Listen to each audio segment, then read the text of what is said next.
اعوذ باللہ من الشیطان الرجیم بسم اللہ الرحمن الرحیم دسارہ چینل کے معزز ناظرین السلام علیکم ورحمۃ اللہ وبرکاتہ۔ سورہ واقعہ بہت ہی بابرکت صورت ہے۔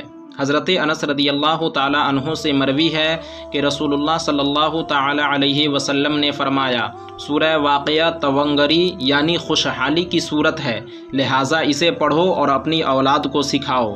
حدیث شریف میں ہے کہ ایک بار حضرت سیدنا ابن مسعود رضی اللہ تعالی عنہ مرض الموت میں مبتلا تھے۔ حضرت عثمان غنی رضی اللہ تعالی عنہ ان کی عیادت کے لیے تشریف لے گئے۔ آپ نے حضرت ابن مسعود رضی اللہ تعالی عنہ سے فرمایا کہ میرا دل چاہتا ہے کہ آپ کو اپنے خزانے سے کچھ عطا کروں، تاکہ اگر آپ اس دنیا سے تشریف لے جائیں تو آپ کی بچیوں کے کام آئے۔ حضرت ابن مسعود رضی اللہ تعالی عنہ نے فرمایا، تم میری بچیوں کے متعلق فقر و فاقہ سے ڈرتے ہو، حالانکہ میں نے ان کو حکم دیا ہے کہ وہ ہر رات سورہ واقعہ پڑھا کریں، کیونکہ میں نے رسول اللہ صلی اللہ تعالی علیہ وسلم کو فرماتے سنا ہے کہ جو شخص ہر رات کو سورہ واقعہ پڑھے گا وہ کبھی فقر و فاقہ اور تنگ دستی میں مبتلا نہ ہوگا۔ سبحان اللہ۔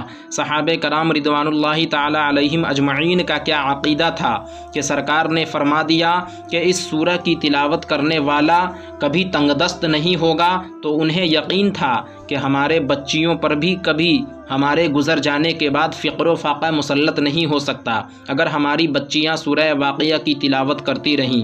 آج جو لوگ فقر و فاقہ اور تنگ دستی میں مبتلا ہیں، کسی کو اولاد زیادہ ہو جائے تو انہیں خوف اور ڈر محسوس ہونے لگتا ہے کہ میں انہیں کہاں سے کھلاؤں گا۔ ایسے لوگوں کو خاص کر سورہ واقعہ کی تلاوت کرنی چاہیے۔ اللہ پاک ہر ایمان والے کو سورہ واقعہ کی تلاوت کی توفیق عطا فرمائے۔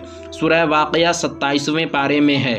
تو ناظرین، آج کی ویڈیو میں بس اتنا ہی۔ ویڈیو اچھی لگنے کی صورت میں ویڈیو کو لائک کریں، اپنے دوستوں احباب کے ساتھ شیئر کریں، اور اگر آپ ہمارے چینل پر نئے ہوں تو چینل کو ضرور سبسکرائب کریں۔ انشاءاللہ پھر کسی نئی ویڈیو کے ساتھ ہماری ملاقات ہوگی۔ جب تک کے لیے اللہ حافظ۔